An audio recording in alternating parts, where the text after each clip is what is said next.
Hey everyone, I'm your host, Robbie Straczynski. Thank you so much for joining us on episode number 105 of Cards Chat, the friendliest poker podcast in town. Today's guest is known more frequently by his nickname than his actual name as we speak to the hugely successful poker pro LuckyChewy, aka Andrew Lichtenberger. He's the winner of a World Series of Poker Bracelet, a WSOP Circuit event, and over $14 million in live tournament earnings. Andrew shot to fame just a decade ago, but he's been playing for closer to two. In recent months, he's been crushing the super high roller scene as well, culminating in a third place finish in the recent 300K entry Super High Roller Bowl in Las Vegas for a result worth over $1.1 million. We're going to hear all about that as well as his life off the felt, and we're going to get to know Andrew a little better. Andrew Lichtenberger, welcome to the Cards Chat Podcast. Yeah, thanks for having me, Robbie. I'm pleased to be here. Pleased to be seeing you, especially it's a little bit after midnight in Las Vegas, but you seem wide awake. I guess you're nocturnal like a lot of poker players. Yeah, not too shocking for me to be up at this hour and even later. So, yeah. Very cool. All right, so I'm really looking forward to this conversation. I'm sure we're going to go off script plenty of times because you're going to probably you tend to give some profound answers and some profound thoughts. So I'm definitely going to want to dig a little bit deeper. So we're going to talk about the various stages of your career, but let's start with the most recent result first. It's the second biggest tournament cash of your career. What was it like to play in the 300K Super High Roller Bowl, and what made you decide to just hop into a 300K? It's not something a lot of people do. I think there were only 24 players in the entire event. So what brings you to the Poker Go felt? Yeah, so I've actually played in a few of those sized buy-ins before, and lately I've been doing fairly well. Just generally in tournaments of higher buy-in levels, so against kind of similar competition that I would face there. And of the friends that I discussed with it, it seemed like it was a good opportunity. Hindsight's 2020, so obviously I'm glad I did enter. But I do really love the challenge that high stakes poker presents, and yeah, no better place to face that challenge than the highest buy-in levels that are being offered. For sure. In what way? I mean, this is something, the rarefied air of those types of buy-ins. Very few people have that firsthand experience, like in the entire world. I mean, what could you say, could you pinpoint any particular differences between something of that, just, that's really the highest buy-in there are, the 250Ks, the 300Ks versus, let's say, a 10K or a 25K? Like, what is the difference maker there? Between an A+ and an A++, what can you identify there? In terms of the player pool or like the skill set you need to enter? Actually, I'd say both, because I think it's okay.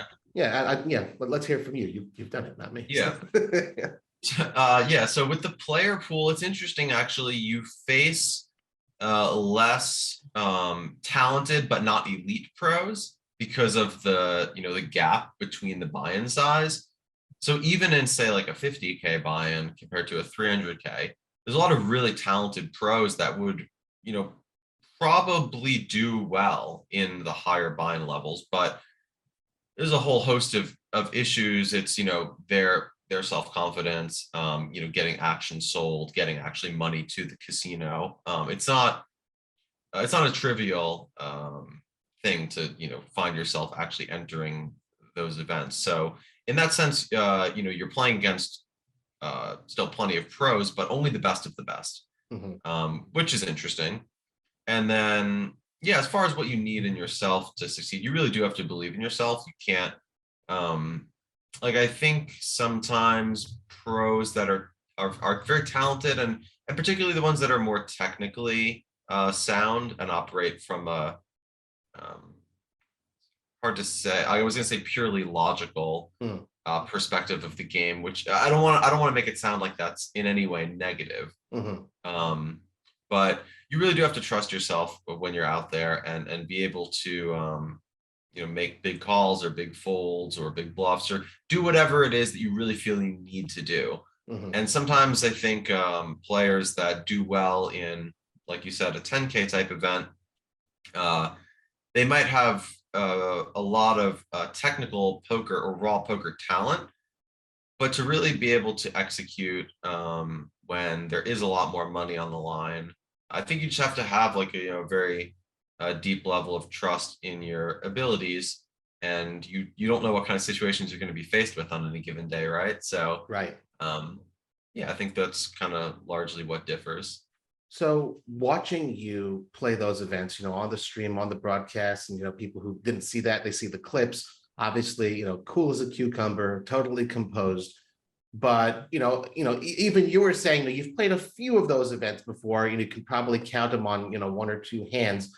It's still something special, and that's Oh what's yeah. special about the Super High Roller Bowl. How do you go, like, emotionally, now that you're not on the camera or whatever it is, as far as like playing against other players? Are there any sort of butterflies that you get going into events those size? Yeah, and to be honest, that's not uncommon for me in any tournament. Like I go Mm, play, a 3K event at the Win or a 5K at the World Series. Like really? anytime I go to play or go to even do anything, like coming here chatting with you, like I do get excited. Like Okay. naturally, I'm an excitable person. So when I enter into something new, I Mm, do tend to get like a little bit of that butterflies in your stomach kind of effect. But then once I settle into it, then it dissipates. Uh, so yeah, it's no different, of course, in that kind of event. I think once you sit down and you start playing and you're like, it's just the same game against the guys that I've played against, right. tons of hours prior. So yeah, it is what it is. Okay. Everyone gets two cards Yeah, and that's that. exactly. Well, a couple guys you've obviously played plenty against, Daniel Negreanu, Nick Petrangelo, the other two of the final three in that event. Um, they were kind of like battling, for the chip lead most of the time, and you're, hanging around, like the typical style there. What is it like from an ICM perspective? What thought? I mean, because obviously you're still playing to win. Mhm. But sitting there in that spot, you've obviously made it very far. You've cashed, you're free rolling in that sense. So what are the thoughts going through your head as far as how to handle yourself for the duration once it gets down to three? Yeah, it's really interesting, particularly because of the structure and the deeper stack in terms of big blinds relative to other tournaments, particularly like online tournaments. You'll very rarely find yourself with stacks that deep at a final table. So there's a lot more play, and although at that buy-in level, you can't really count on skill edge as much as you could in a smaller buy-in level because edges will be somewhat more limited. But yeah, it's very interesting, right? Because it's super dynamic the way that the chip stacks change, and for a large portion of three-handed play, Daniel had most of the chips. We did kind of get equal, and at one point when I was watching the footage back, I realized I did have the lead for a very small period of time. But yeah, I think it's important to just remain cognizant of the fact that you understand kind of intuitively what strategic adjustments you'll want to make, Mhm. depending on how those chips move around the different players, and then just kind of recalling from previous experiences or just yeah heuristics or mechanics that would apply to either having a shorter or a larger stack.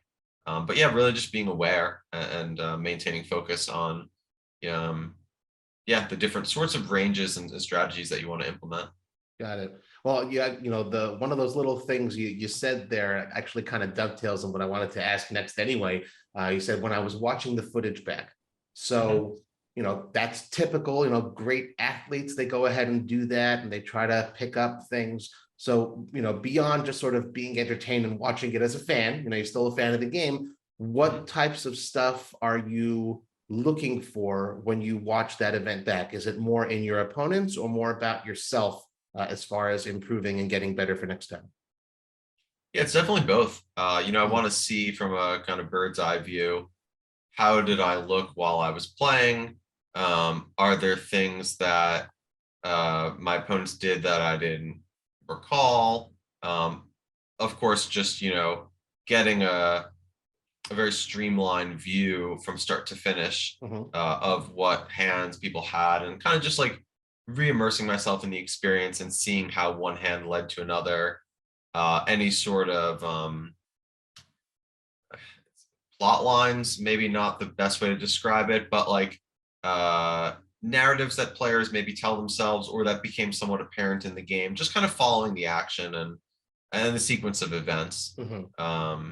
Yeah, I think it's invaluable. I mean, it's great to have access to be able to do that. Of course, some events you run deep and you don't have that, so may as well take advantage of it when it's there. For sure.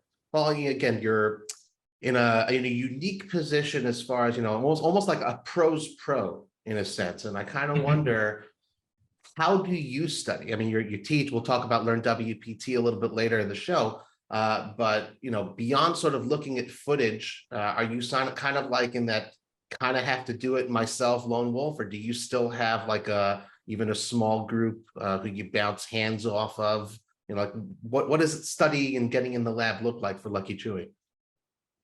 Yeah, so on this occasion, like when I watched back the footage, I did do it by myself.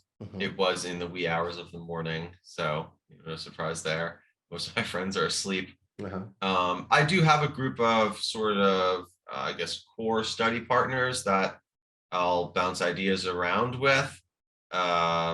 Most of that is, I would say, looking at models that have been simulated using various programs and discussing the practicality of them in terms of like real world application, or drawing sort of ideas from them, because you can look at like a simulation and be like, okay, here's what it says, but I feel that it's somewhat lacking to not draw your own ideas from it. It's it's a limited and in many ways flawed model because of the inputs. They're very open and shut. It's not considering you can alter it and look through modified examples, and I'll do that sometimes too. But yeah, I pretty much just get to work, right? Like input the variables and see kind of often what I'm cross-checking when I'm looking at spots is like the things that I was thinking in game, because I do have blessed with like a very strong memory and recallability, so I can bring myself back to the moment that I had at the table pretty well. And then I'm looking at the spot after the fact, I'm trying to identify if I had the right things running through my mind whilst I was playing the spot. And yeah, I think the more that I familiarize myself with theoretical ideas, the more I feel comfortable then, trusting myself to go out of book in a sense, if you will, and go off the beaten path. And because then what an equilibrium strategy would roughly look like, and if the parameters for that equilibrium that were taking place in game are not present, then being able to adjust on the fly is, kind of an invaluable part of poker. And because I was playing long before a lot of these tools were invented, I tend to actually quite like those situations. So for example, in this case, Daniel did a lot of open limping. It's not something I've ever really studied, but I've played limping strategies myself over the years. And I feel actually quite comfortable and confident combating that strategy. It was interesting and very unique final table. Right. So when he tweets limping is pimping, you're not laughing. You're just like, oh, okay, good. I know what to do here. Yeah, yes and no. I mean, I actually I'll give Daniel some props. I think it was cool that he played a style that was authentic to him. And I think it just fit him well, right? Like it's something that he's somewhat I guess he's like, playfully bragged about in the post-mortem after the fact. But yeah, I mean, I obviously don't play that strategy for a reason. I think there's more effective strategies, but for him, it worked, and more power to him. Cool. One thing, not that you need any sort of confirmation from me, but you said, you're blessed with a great memory. I was pretty blown away. You remembered exactly where, when you and I met in Choctaw. I was like, someone who meets a lot of people, travels to a lot of places. You're like, oh, wow, you remembered exactly where. And you even remembered I gave you a patch. So like, that was pretty cool. And it was nice just to have that one interaction. But again, just grateful to have a longer chance to speak with you today. Yeah, likewise. Thanks, man. So about study, how often do you study? And I guess what percentage of time that you dedicate to poker is study versus play? Yeah, so I mean, for me, and I know this isn't the way everybody approaches it, but poker's kind of a lifestyle for me. Like I'm always thinking about different spots, hands. Like I enjoy watching streams. If I go out to eat with friends and they play, we'll often be bouncing ideas around. I don't mind so much traversing different topics of conversation and having poker flow in and out. So I have kind of a more ad hoc system. Like I will set time aside. Like obviously, if I'm playing, I have to set time aside for that. But if I have an hour, I'll maybe look at some spots. Sometimes if you run simulations, it'll take some time for them to complete.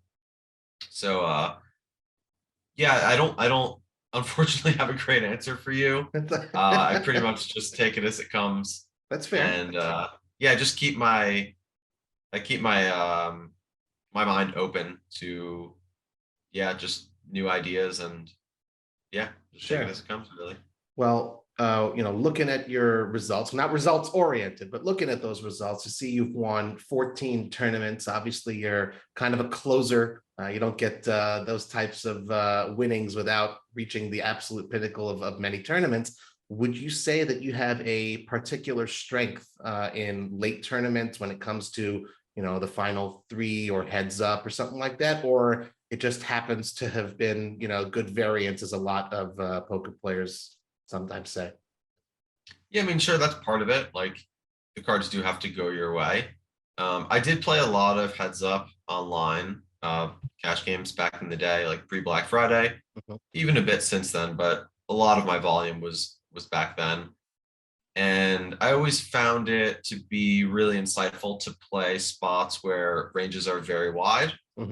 So the more shorthanded I get, the more I'm sort of used to that just from many years previous having played. I also think I have sort of I don't know if it's that unique amongst top players, but like I really enjoy like high pressure situations. And yeah, I don't know what it is, but something about it, it's exciting to me that it's like, in a sense, like do or die. Like I like that. So, were you like that as a think kid that as probably well? helps. Not as much actually. Like I used to play Diablo 2. It's like a Blizzard game, and you have like a character, and you go around and get items and level up and fight battles and stuff. And there was two options where you could set up your game to play. One was just regular, and like if somebody slays you in a duel, then you respawn your character. And the other was hardcore. And if you're playing hardcore mode and your character perishes, then you're done. You got to start over from scratch. I always thought that was the craziest thing, because you could spend months or years building your character, and then if you just lose, you're out and you got to start over. But ironically, that's kind of how tournaments are. Now, granted, they don't take months at a time, so maybe that's kind of the main differentiating factor. But I do think I was somewhat more risk averse when I was younger. And when I first started playing, I was actually like quite tight, too tight as a player. And it was only over time that I kind of realized like, oh, I get it. And then went way the opposite direction. It was like way too loose. So eventually found a happy middle ground.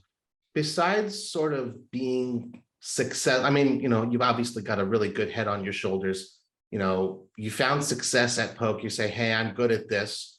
What is it that made you decide to go ahead and pursue that? And, you said you live a poker lifestyle as opposed to, a more traditional career. I imagine that if you wanted to go ahead and choose any college major you wanted and get into any profession, you'd probably be pretty damn successful at that too. Yeah, I would think so. To be honest, like I'm quite stubborn in that if I don't really enjoy what I'm doing, I can't really do it, at least Mm, for any extended period of time. And I just quite frankly didn't really find anything that I enjoyed as much as poker. mm. So kind of just still doing it for that reason. That's about That's it. not. And how about away from the felt? What types of stuff do you enjoy when you're not playing or studying or talking through hands over dinner? Yeah, I mean, I obviously enjoy spending time with friends and family. Have a beautiful, amazing wife, and she's very supportive. So when I'm not playing, definitely focused on just the relationships in my life. Mhm. Outside of that, I really enjoy rock climbing. Vegas is a particularly great place for it. It's like a climbing mecca if you take all the places across the world. So that's something I really enjoy. There's a nice rock climbing gym close to where I live. And then Red Rock Right. State Park is also not too far. There's a lot of great options there. Mhm. Um, I enjoy weightlifting. I enjoy yoga, although I'm not doing it quite as much as I was. That's also another thing that can really become a lifestyle. Uh, in the phase of my life where I had grown out my hair and my beard, I was very much living that. And it's still a part of my life. It's just not kind of to the same degree. Right. Uh, you can actually see my violin back here. Started taking music lessons Uh-huh. a couple years ago, and although I've not been as diligent about keeping up with that lately due to the sort of intensity of the MTT schedule, Sure. that is something that I also enjoy and intend to pick back up and really focus on. And yeah, just enjoy reading. I enjoy podcasts. I Right. just generally enjoy learning. Hmm. The only other thing that I guess I really thought about pursuing were it not poker was philosophy, but not a super clear path to, I guess, career. I mean, I could have like studied it in college and became a professor or what have Yeah. you, but I don't Well, know. you Maybe poker is definitely a good path to for being like a sure. modern Aristotle. Who For knows? sure. Well, you definitely touched on points that we're going to be again speaking about later. You did mention yoga. You've mentioned in the past you're not a religious person per se, but you do have a spiritual side. And again, I think Yeah. that's relatively apparent to anyone who speaks to you for any length of time. You make a big effort to live in the now. When Mhm. did that change happen for you? And to what degree do you think that that's sort of been helpful as far as your professional advancement?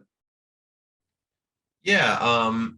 So I can recall a very specific moment where Mm, my brother had actually, he's 3 years younger, he'd actually gotten into sort of this way of thinking or exposed himself to these ideas before I did. And one day we were sitting out in the backyard of my house here in Vegas, and he put on a YouTube video and we did like a short meditation. And I just remember having kind of like a epiphany light bulb moment mm, during that. And I was just like, wow, like I really get it. Like I've never kind of had this understanding before. And mm. that really shaped my perspective and kind of led me down this path of I guess you could call it self-realization, Mhm. self-awareness. And yeah, as far as how that relates to poker, I mean, there's so much going on at the poker table in terms of subtleties of movements, timing, um, expressions, like micro expressions, the way people are moving their body. And uh, yeah, just the more present you are, the more aware you are of those things, and also aware of your own going ons, whether physiological, mental, emotional. Mhm. Um, I often get like a lot of pretty profound insights based on what kinds of thoughts I have. Like, we all sort of have like a narrative or like a voice in our mind, like that sometimes commentates or just speaks to us in a certain way. Like we speak to ourselves, right? So Sure.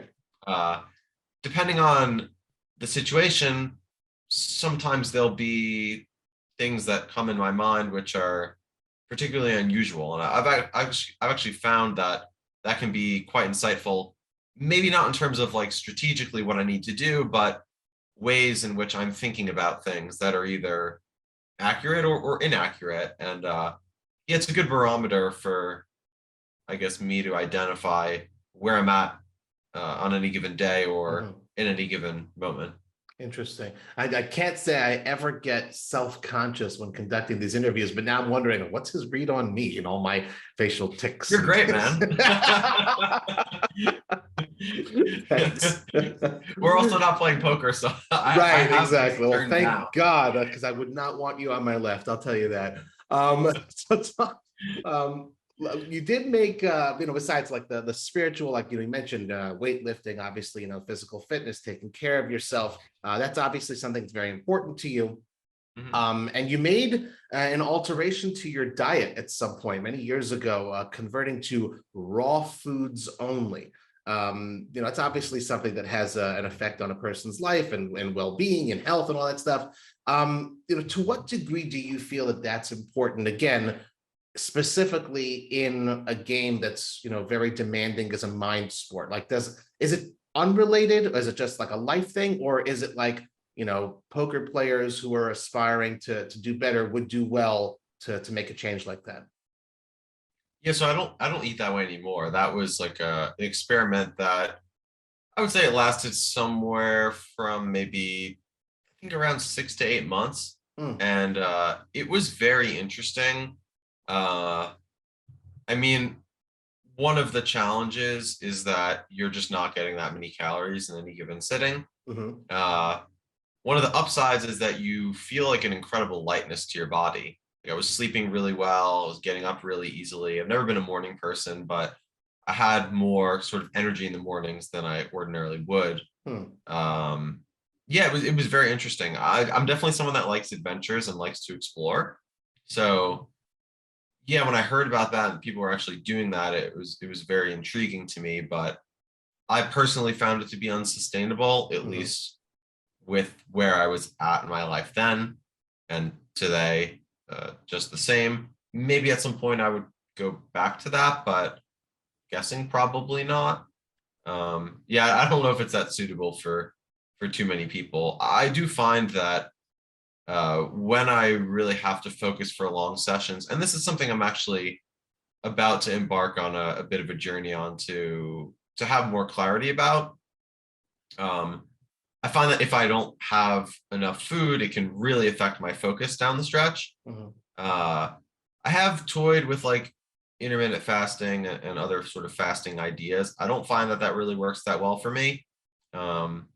Maybe there's other sort of supplements that one could take to assist in that. But yeah, I do find nutrition and poker to have a really interesting link. And I know every body is different. So what works for one person won't work for another. But I think there's a lot to be said for enhancing performance by putting in your body what is really going to allow it to help your mind function in the most optimal way.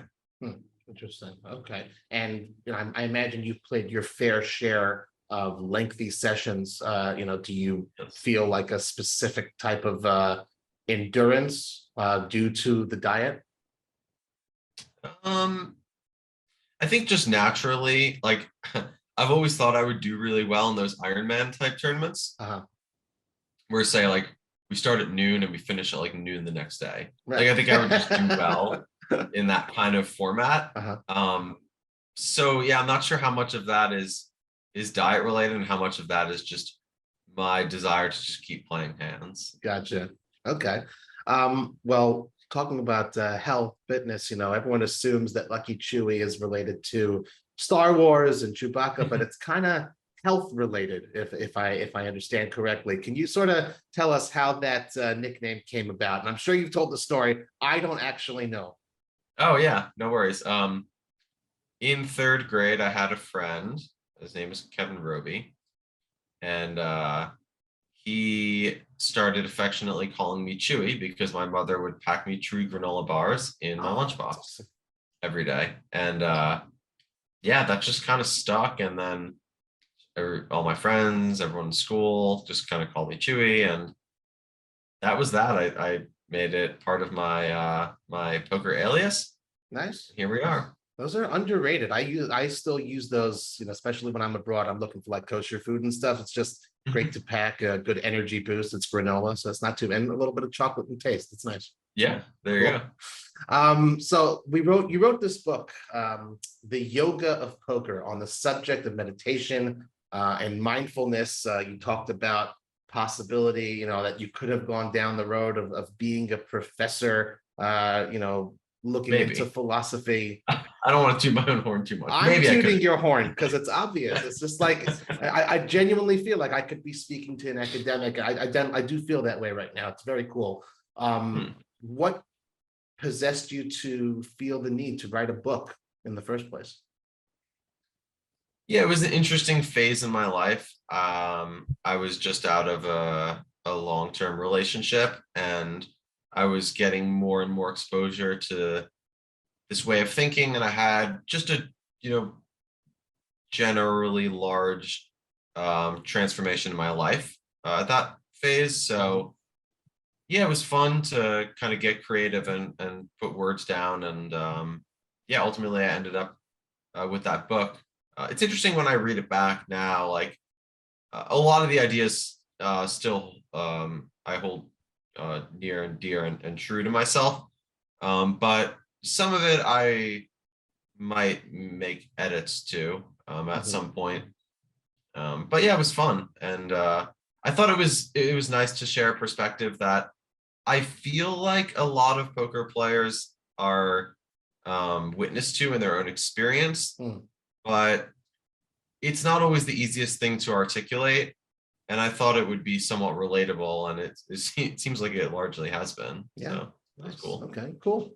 We're going to switch gears as one does at the poker table, shift back to the poker, the results specifically. You've had a lot of success on the World Poker Tour. 9 cashes. It was on the WPT that you had your biggest live results, over $1.7 million. A final table that features Bryn Kenny, Brian Rast, and your heads-up opponent, the Big Cheese, Tom Marchese. Can you tell us a little bit about that particular tournament?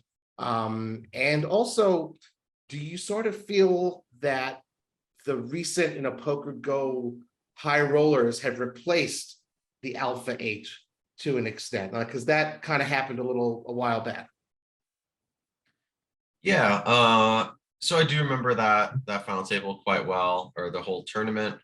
Um, I actually I played my first bullet on day one and had busted near the end of the day. I Mhm. wasn't even sure I was going to re-enter, and some friends gave some encouragement, and obviously that ended pretty well. Uh, that was an interesting phase in poker for me. It was around the time, like the book you just referenced, I'd written it, and then it actually uh got sent to me, like the hard copies, like a week following the tournament. Oh, wow. um Mhm. yeah, so it was really interesting timing. Like I was very much immersing myself in this, I wouldn't say new way of thinking, but I really clarified a lot of ideas that had maybe bounced around in my mind in various ways, but they really coalesced in a very particular way. um so yeah, that was really cool. Very grateful for that. And then as far as poker go is concerned, yeah, I mean, I think that Poker Go, Triton, I guess EPT still has quite a few high rollers. I would imagine that WPT stopped running the Alpha 8 series because maybe demand was down, or it was just too big of a gap. Because Mhm. they do still often run 10 to 25K, even Right. 50K type events around the WPT main tours, but 100K is a bit large, and I would just guess it was too challenging for them to fill the seats, although I'm not really sure. Mhm. Yeah, I mean, certainly around Vegas, Poker Goes definitely filled that void. I do sometimes worry that they run too many events as well. Mhm. You can only, I guess, do something so consistently before you run the risk of like becoming oversaturated in terms of volume, or if certain players don't win much, then they might cease to show up. So Sure. uh yeah, it's great for me. I love the studio. I think what Carrie's created, Carrie Katz, is incredible. And yeah, it's definitely my favorite place to play in town, like hands down. So it's awesome. Yeah, the staff there is incredible. How about It's outside a of Vegas? phenomenal experience. And how about outside of Vegas and outside of the US? Favorite places to play? Well, I guess Aussie Millions is kind of on pause, but that was one of my favorite stops. Crown Casino in Melbourne. I mean, I guess the casino is kind of whatever. It's a nice casino, but Mhm. the city of Melbourne itself is awesome. So I Mm. really enjoyed going down there. I played post Black Friday once at Casino de Madrid. I thought that was really cool. That always kind of stuck out to me. Um, Did you play cash games there? it did, Do and you I remember? believe that you're referencing this because you know how they play differently. Yes. Why don't you go Yes. ahead and tell the audience? Yeah, so you just act in reverse. So it's really weird. They deal in reverse. The blinds are posted in reverse. It's all just in reverse. I don't know why they do that, but yeah, it was very interesting. It's like driving on the other side of the road, I guess, right? It really is. Yeah. Like because all of the instincts that you've learned of make sure you look left, all these like really like Yep. all these things, it must be confusing, and especially you're not playing 1-3. Yeah, it's very odd. It's cool though. Yeah, definitely an experience. Who's the friendliest player you've ever competed against? Hmm.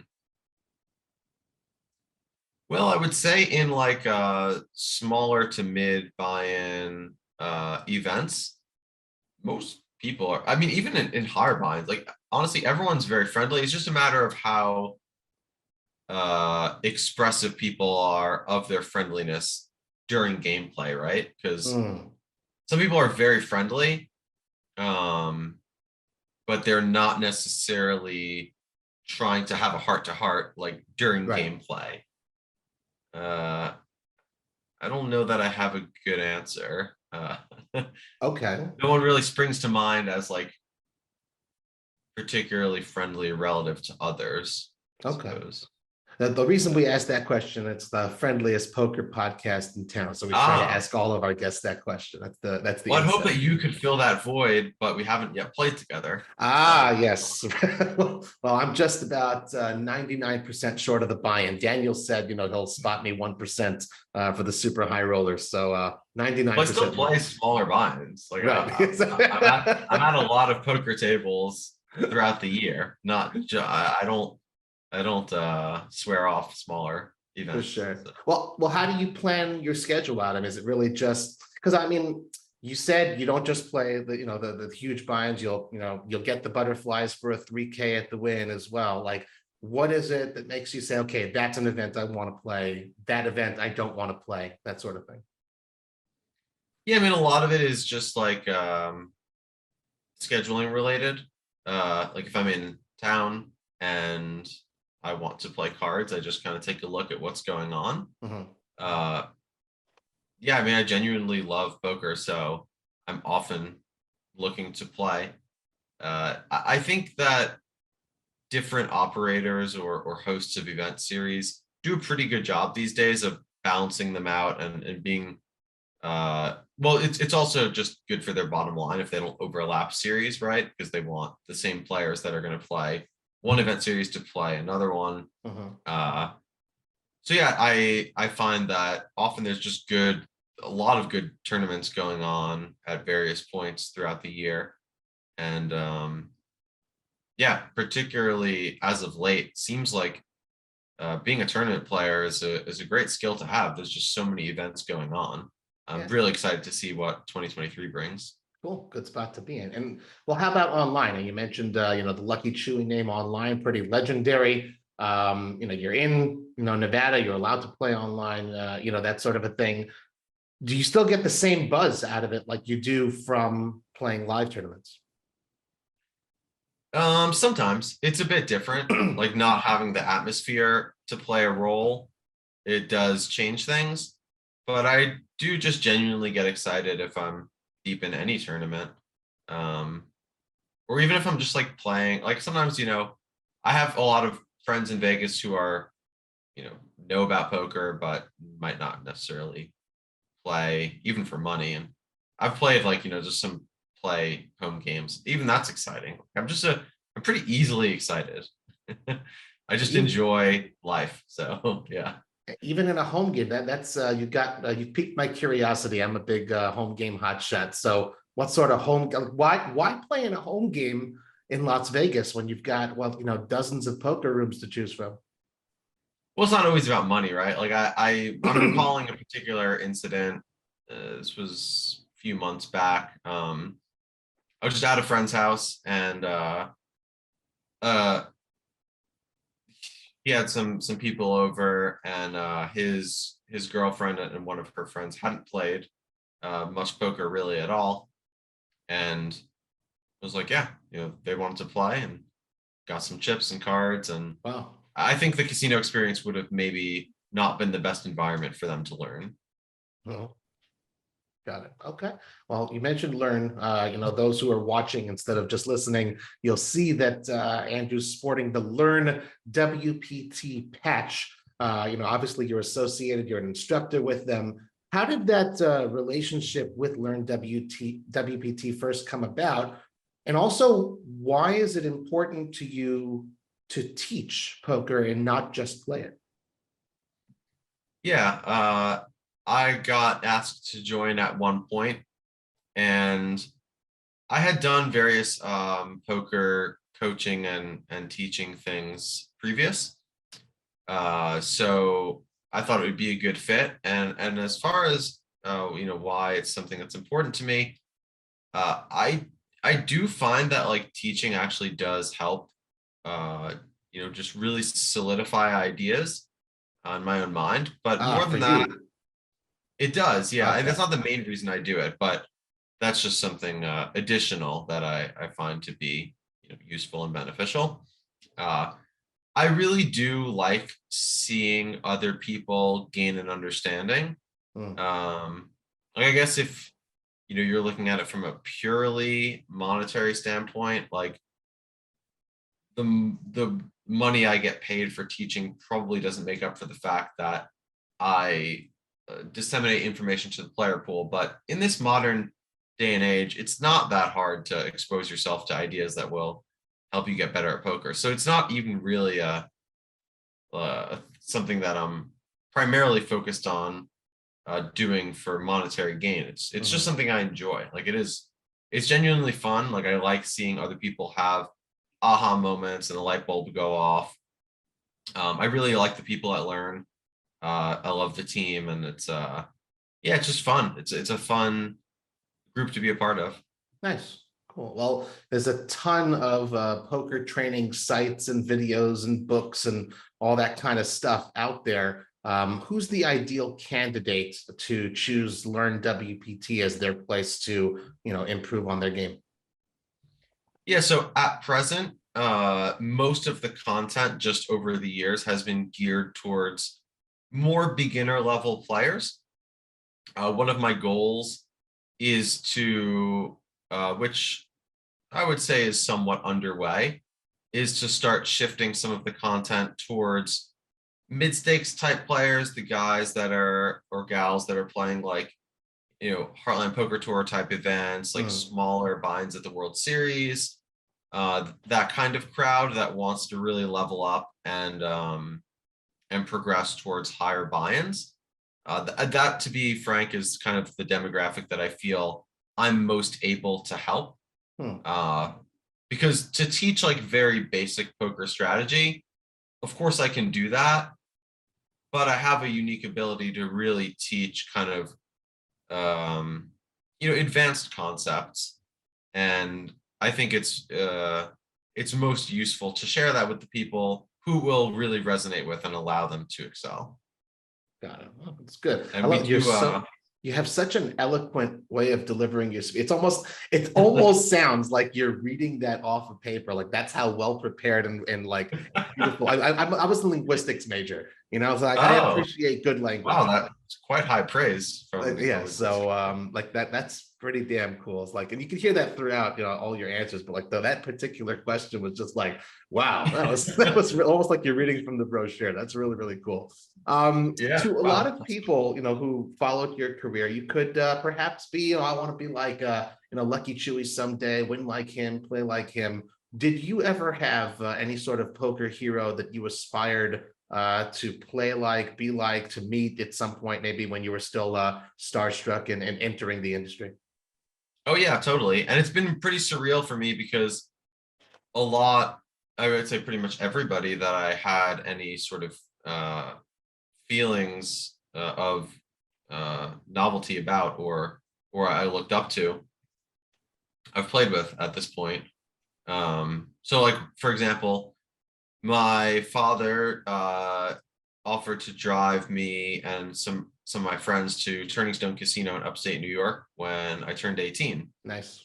And at that point in time, Antonio Esfandiari had recently won his first WPT event, and he had the whole magician theme going on. He wore like a button-down shirt, and I was like, I want to be like this guy. So I went and got like a very similar shirt, and I wore it when I played my first session there. I played, I don't know, some ungodly like 16-hour session or whatever, and yeah, I did pretty well, and I had similar feelings of admiration towards Negreanu when I first started, and he had full contact poker and his forums, and yeah, I just thought that was super cool. And then the first year I went down to PCA to play on the Bahamas, he was at my starting table. I was just like, wow, it's kind of crazy.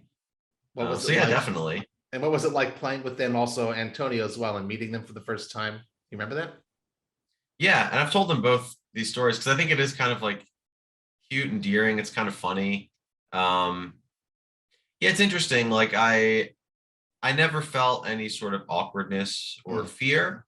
I more thought it was like a validation of my own trajectory in the industry. Awesome. And in many ways like a checkpoint of success, because I was able to get to that point where I was now playing against these people who I'd really looked up to. So that was really neat.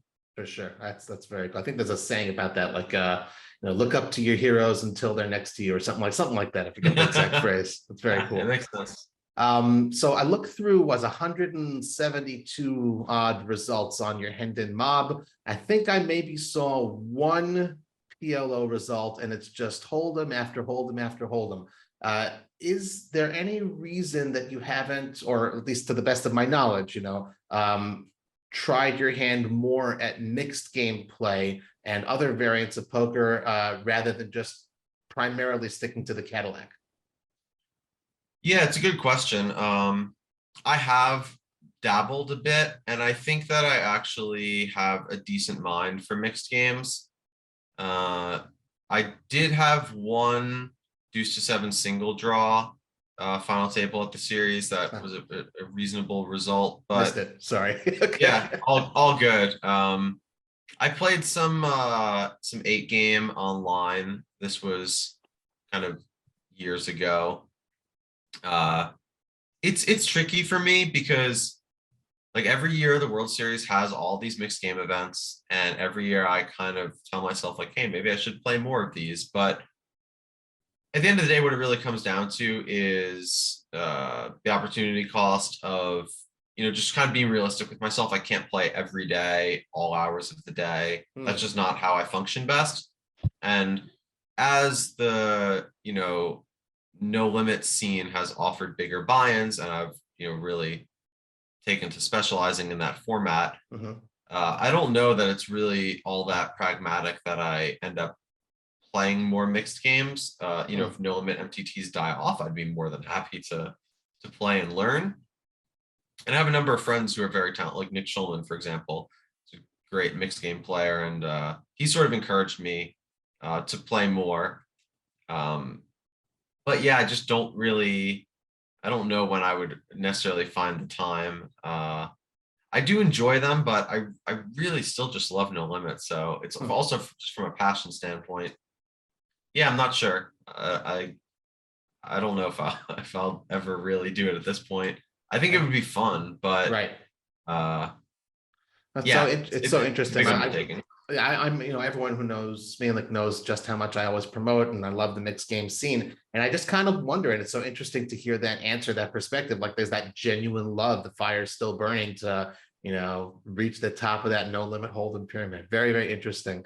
Mhm. One mixed game player I did speak to recently, actually, episode number 102 of this podcast, David Buck. The two of you here, this for a segue, right? The two of you have an interesting connection. You also loved bowling, although not to a Mm. professional extent. Once upon a time, you had your own ball, your own shoes.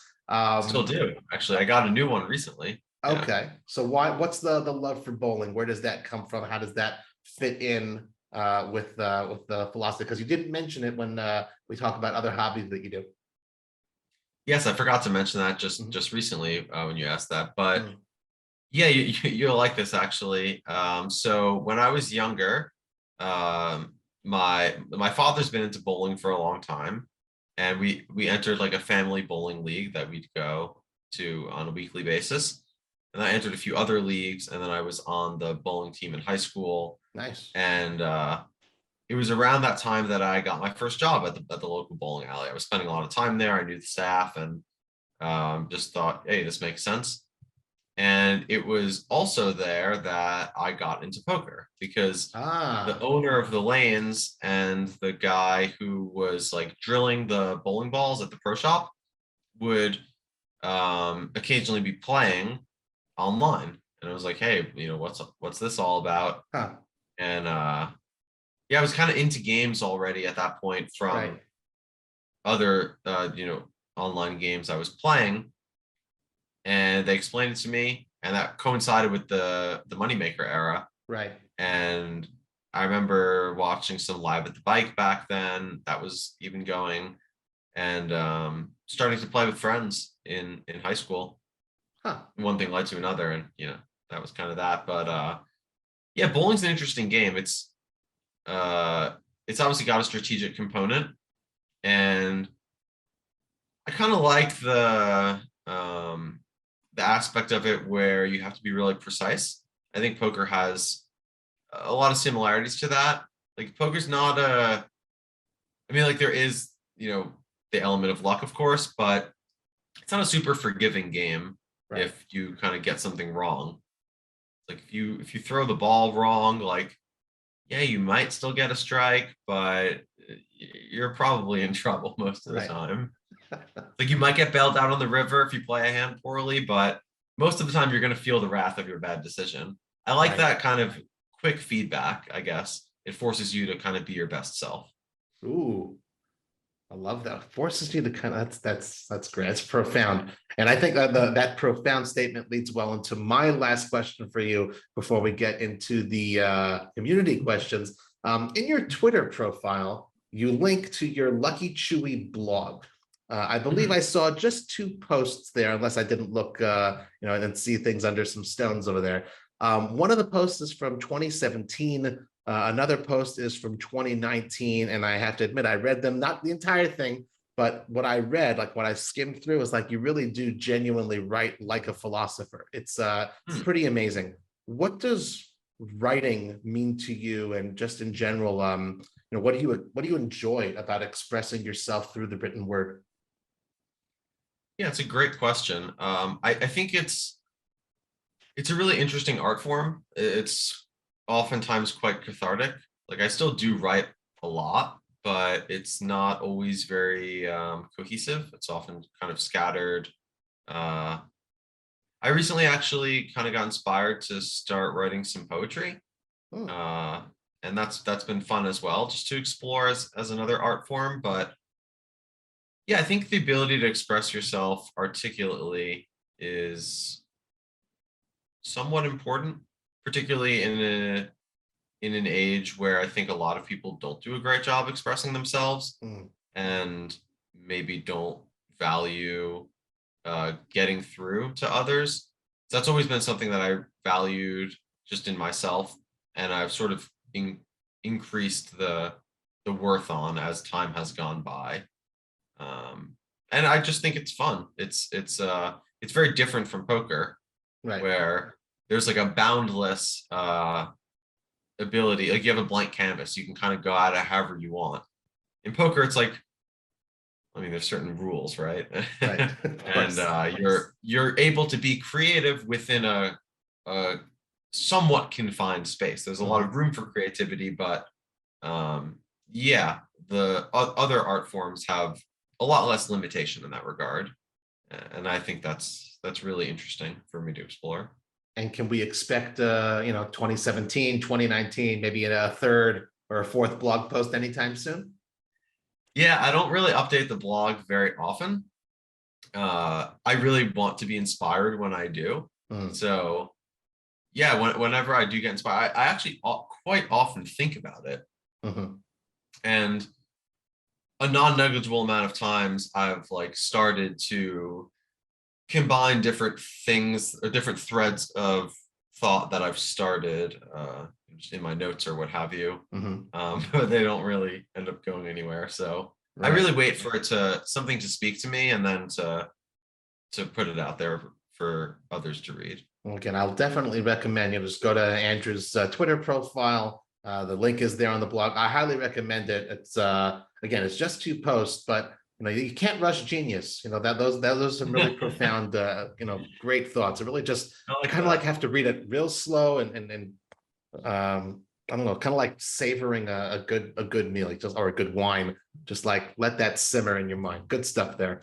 All right, we're now moving to the segment of the show. We turn to you guys, our Cards Chat community, to see what questions you wanted to ask our guests. We have a dedicated thread on the Cards Chat forums for this. So as we announce who our future guests will be, please be sure to send in your questions. Our first one comes from Chica Bonita. Andrew, Chica Bonita wants to know, says as follows. You've participated in various events around the world. Could you tell us if there's a specific event or maybe a specific tournament series that you prefer?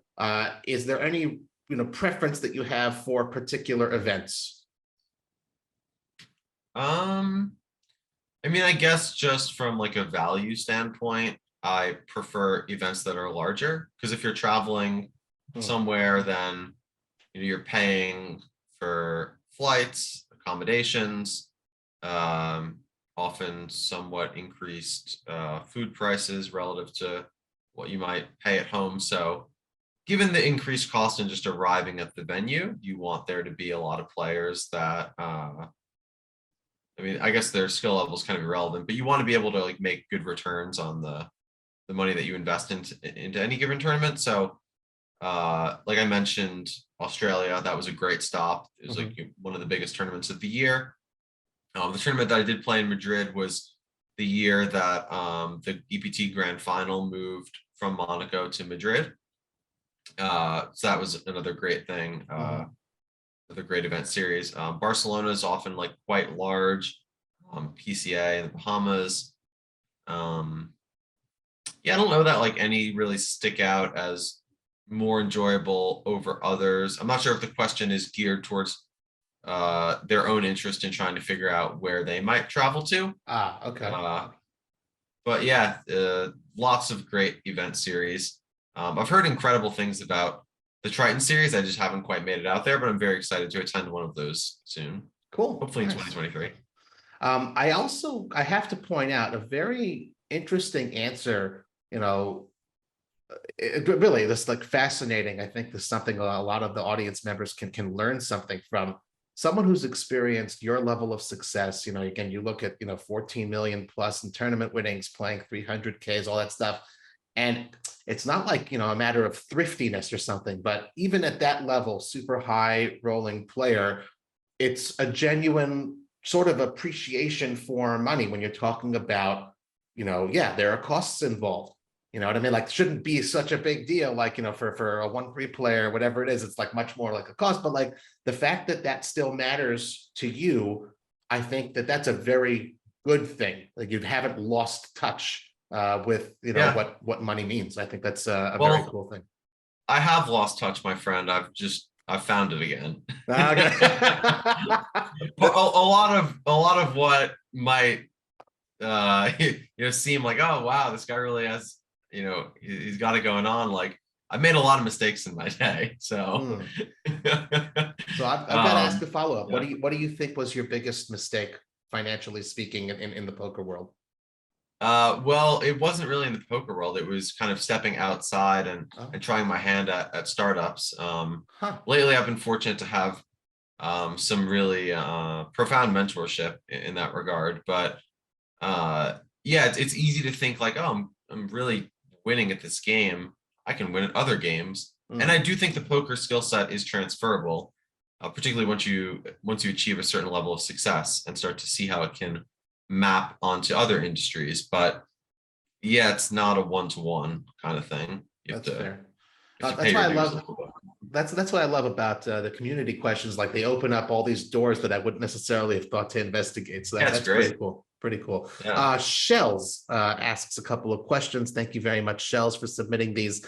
Tell us about your most memorable moment in poker. It does not have to be a win.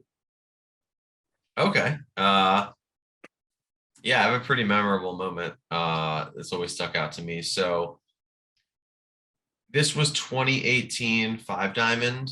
I guess it was day 3, maybe day 4. It's quite a long tournament. Can't quite remember, but we're down to like 24 players, and I wasn't in the best financial situation Mm, of my adult life, largely because of some investments I'd made that were not really panning out. I'd gotten involved with some characters that, yeah, needless to say, I didn't have a ton of liquidity at the time, and it was a meaningful tournament. You know, talk about like big tournaments, over 1 million up top, and like top 5 stack, playing a pot against another top 5 stack, and ended up in a spot where on the river the board was 4-5-5, 6-10, I think. That sounds right. And maybe it was 4-5-5, maybe the turn was a 3. Can't quite recall, but it was something to that effect. And I had ace-4 and my opponent mm, bet the river. And I was just pretty confident they had some sort of like 1 pair or 2 pair with the pair on board, and went for like a big bluff raise all in. And it was a point in my life where I was really proud of myself that I did like what I felt I had to do, and it did work. But it was a very easy moment to let sort of the gravity of my life situation uh, overtake the element of the game itself. And part of the reason that I guess I mentioned like it forces you to be your best self. Like I was glad that in that moment I kind of was my best self, and like I did what I really had to do, which was ignore everything outside of the game and really just focus on making the best decision in that moment. that is an amazing answer. That's really, really cool. Wow. That's cool. What a cool thing to have a moment like that. That's wonderful. Great answer. Yeah, it Um, was. Thank you. It was yeah. wonderful. How do you Shells wants to know, how do you unwind after a long poker tournament? Yeah, I'm not the best at doing that, to be honest. Like, I I mean, often what I do is go back home and discuss with friends or study myself a lot of the situations I was unsure of because they're fresh in my mind. That doesn't really like It's not help really one unwinding. unwind. No, it's not. I mean, I guess that's my own way of doing it. Uh-huh. Uh, yeah, usually I continue doing poker related things until I'm too tired and then I fall asleep. Interesting. Okay, that's fair. Uh, I I probably could stand to have a better practice. Like I've tried just like coming home and reading a book or whatever, Mhm. but my mind is still too focused on poker. It's not that easy for me to just turn it off. Like I can't, Right.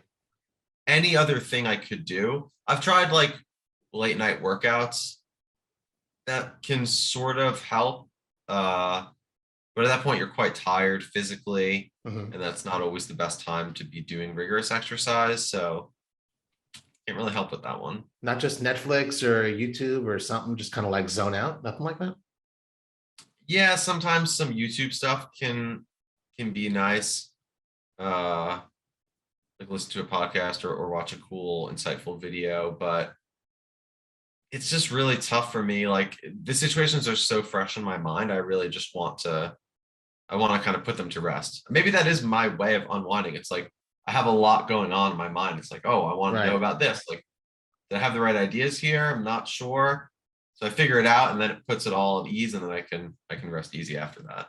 Well, you've piqued my interest. You said you're thirsty for knowledge. You always like to learn. Do you have, and I like, excuse me, educational YouTube content as well. Do you have a particularly favorite channel that you subscribe to on YouTube? So it's only a recent subscription, but if you've ever heard of the channel Yes Theory, Yes, uh, they're yeah, fantastic. they're Love amazing. those guys. Yeah. You just went to Uh, Pitcairn Island. You see that one? you did go there. I just No, watched I that didn't. video. I didn't go.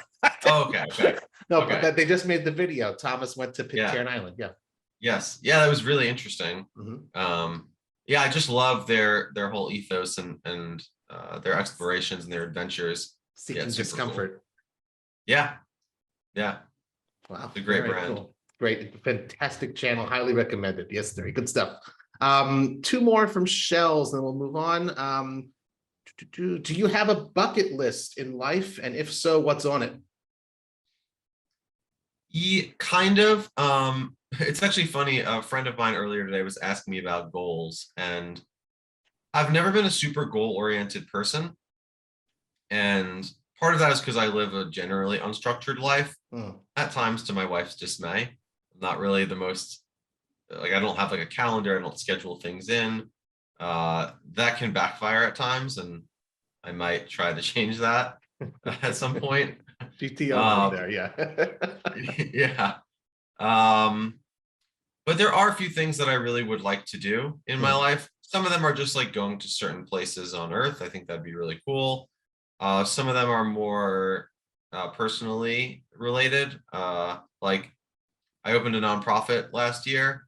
I would like to continue because I've done a lot of charitable stuff, but it hasn't really been super organized in my life. And then my friend Dan Smith has Double Up Drive, and it's been really inspiring seeing how he's grown that. And of course, I enjoy contributing and supporting him in his endeavors as well. But yeah, like giving back something that's really important to me, because poker is a game where you're pretty much just taking. So I like to balance things out in that regard. I am pretty passionate about education, which is another reason, I guess I didn't really get into this when you asked about learn, but I do think, like, kind of cliche, but knowledge is power. And I think a lot of the issues that exist in our world stem from the fact that there isn't like a lot of sectors in our life that we experience have been increased in efficiency due to technology and the digital age. Right. And I'm not really sure education has been as impacted by that. And I guess, like, more specifically, when I look back to my education, I went to a pretty reasonable school district in New York. I'm grateful that I had that exposure to knowledge growing up. But even still, looking back, I feel like there were a lot of things that could have been changed for the better. For example, I didn't really learn any practical life skills until I ended up meeting people who helped me learn those when I kind of got into poker. Right. And maybe part of that is my own ineptitude. And I can't, maybe it's unfair to place some of the blame on the school district or the curriculum or whatever.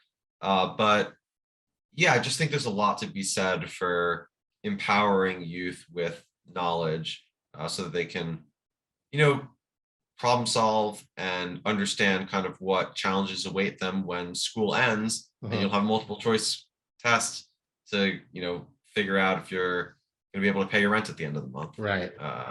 So yeah, I would like to open a school or do something education related at some point down the line. I think that would be awesome, but it's not anything that I have planned in the near term. You have to, and then starting a family also. Right. That's, and good luck as well with that. Kind of important, always good to give back, that sort of thing. I feel obligated, I have to ask. So, I'm just also personally interested. So your nonprofit, what's the focus there? What's it about? What does it raise funds for?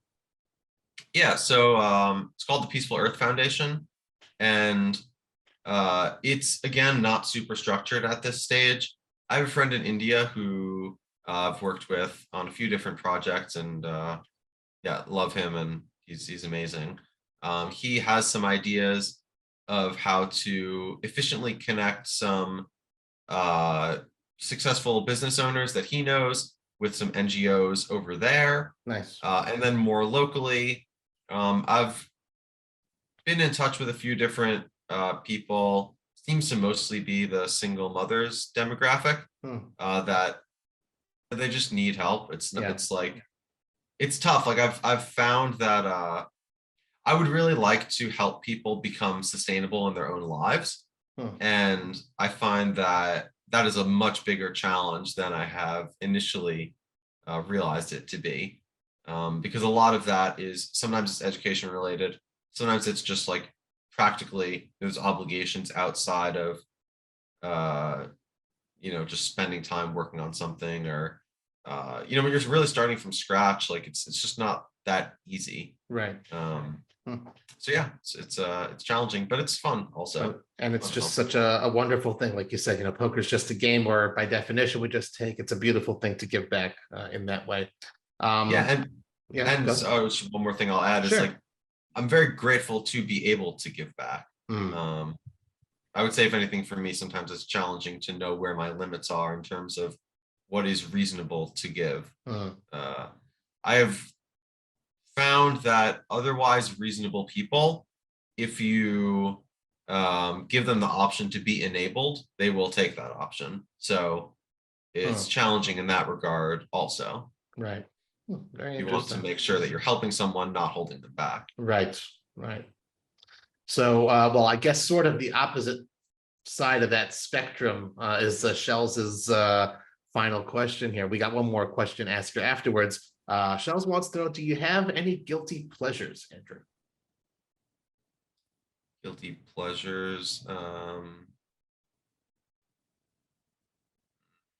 don't know, do you like to sit first class?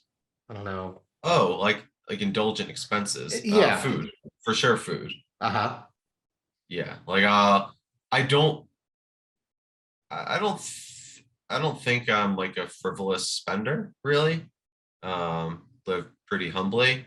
But with certain things, food in particular, I think food's also, there's a practical benefit in terms of like health. Sometimes you get what you pay for.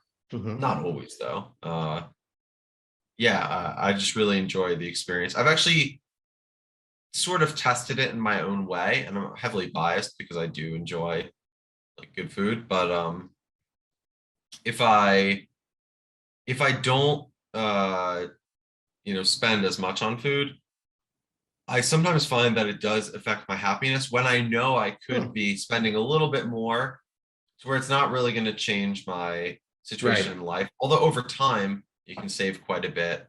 That would really, that's the one that comes to mind most immediately. Yeah. And any shout out to your favorite Vegas restaurant? I like a lot of the Japanese places in Vegas. They're also open late, so that goes well with my sort of night owlish schedule. Nice. Cool. Yeah. Okay, cool. Acid Burn FX. We're going to end off with the most creative question asker. Andrew, if you were an artist, what would you paint on your first day and why? Well, it's funny that this is mentioned. I had a nice conversation with a friend recently where I asked him, in the poker sense, do you see yourself as more of an artist or a surgeon? Ooh. And he said surgeon. And I said, oh, that's interesting. Like, I see myself as more of an artist. And then I mentioned to another friend what we discussed. And then it kind of became apparent to both of us that there's not actually really much of a difference. It's just in terms of how you see it. But I've always seen poker as an art form. So it's funny to be asked this question. And I have actually, so funny enough, I was quite into art in high school. I did like some graphic design type stuff and some sculpture and even some painting and sketching and whatnot. So I have done some art, and I think like the photorealistic creations are, to me, particularly impressive because that's not something I really excel at. this here drawing is actually something that I commissioned. That's a drawing? It is, yeah. It's quite Wow. impressive. It was Wow. an English artist. He did it with colored pencil, and yeah, I just find that photorealistic ability to be so Wow. impressive. For those who aren't watching, if you're just listening, Andrew's pointing to a picture of himself, which I really thought was taken by a Joe Harone or something like that. You know, one of the hugely talented Yeah, photographers on the. that was, of course, the inspiration for it was just like a picture that was taken, Right. and then he sketched it out. That is unbelievably. Oh, wow. Very Yeah, cool. he's amazing. Right. I think his name is Connor Hornsby or Hornby, English artist. Cool. Wow. But yeah, I personally would do a more impressionist kind of thing with a lot of like swirly lines and patterns, and I do sometimes mess around on like MS Paint and just have fun with that kind of thing. Cool. But yeah, that's kind of more the direction I would take. Something, yeah, that you'd look at and everyone would get kind of a different feel of what's going on. Okay, cool. We'll do two more and wrap it up. Acid Burn FX is asking, Andrew, what would you do? I love these questions. What would you do if you could become invisible for a day, and why?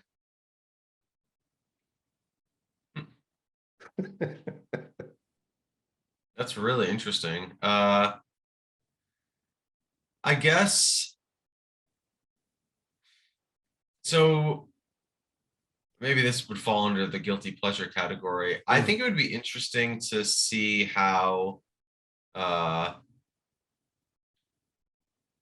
don't know, the only thing that comes to mind is like, so I go to certain restaurants in Vegas. I think it'd be interesting to see how people act around other people when I'm not there. Cause like I think I have a certain vibe and impression, and people treat me a certain way because I'm very friendly. I would just be curious to see how other people would I guess like how people I know would relate and interact with other people that I either know or don't know. I think that would be interesting. I don't know. Kind of be like a fly on the wall, sort of. Yeah. Yeah. Yeah. Being a fly. I mean, that's kind of what you'd want to do as if you had an invisibility cloak, right? Right. What would you do? Do you have anything that comes to mind? Oh, that's funny. No one's ever asked me that. Me either, by the way. And invisibility, like what would I do? Oh man, now I got to take the time back. I was not prepared for that question. What would I do if I could become invisible for a day? It's an interesting question.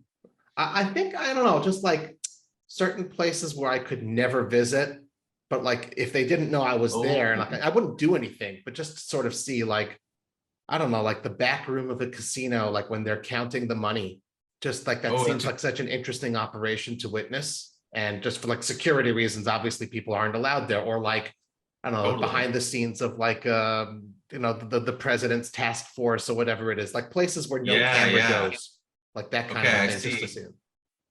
I wasn't considering all the options. Oh, okay. Yeah, I would love to go to like, go to Egypt, see the Sphinx, see the Great Pyramids, like that kind of stuff would be rad. I didn't even consider that. Yeah. Yeah, well, you could do that without being invisible, though. You can, but you can't get that close, right? Find some trapdoors and get in the mix. Right. Cool. Excuse me. Okay, so we're gonna do one last question here from Acid Burn FX, a fitting one, I think, on which to end the show. Again, anyone who's been listening this whole time, first of all, thank you very much. Clearly, an exceptional guest, not just at the felt, but just love the way you think, love the way you express yourself. Andrew, Acid Burn FX asks, how do you want to be remembered? What do you want to be remembered for, and why? I like this person's questions. Again, not something I've ever really thought about. I guess kindness is something I value that I'd like to be remembered by, but more than that, I would just hope that the things that I guess I've done in my life somewhat speak for themselves. And yeah, I I don't know. I haven't really put like much thought into that whole idea of like remembrance or legacy or anything. Yeah, interesting question. I think because you're still building it to a degree. Yeah, So, makes sense. That's a fair point. very cool. Well, thank you all for sending in your questions for Andrew Lichtenberger for LuckyChewy. And again, a friendly reminder to all you out there in the Cards Chat community. We'd love to see you submit your questions for our future podcast guests in the dedicated thread on the forums. Guys, please be sure to give us a good review on iTunes and spread the word via your social media channels if you like the show. Andrew, before we let you go, is there anything else you'd like to share with our listeners? No, nothing really comes to mind. It was a pleasure to be here. I very much enjoyed this interaction, and yeah, wish you all the best and look forward to seeing you again in person next time you come to Vegas. Awesome. Well, hopefully mid-December for the WPT World Championships. I'm sure you'll be I'm very excited for that event series, so that sounds good. awesome. I appreciate you saying that. I'm glad you enjoyed it. I know I enjoyed it. Thank you again so much. And thank you all for tuning in once again to another episode of the Cards Chat Podcast. I'm Robbie Straczynski. You can follow me on Twitter at CardPlayerLife. I wish you all a wonderful day.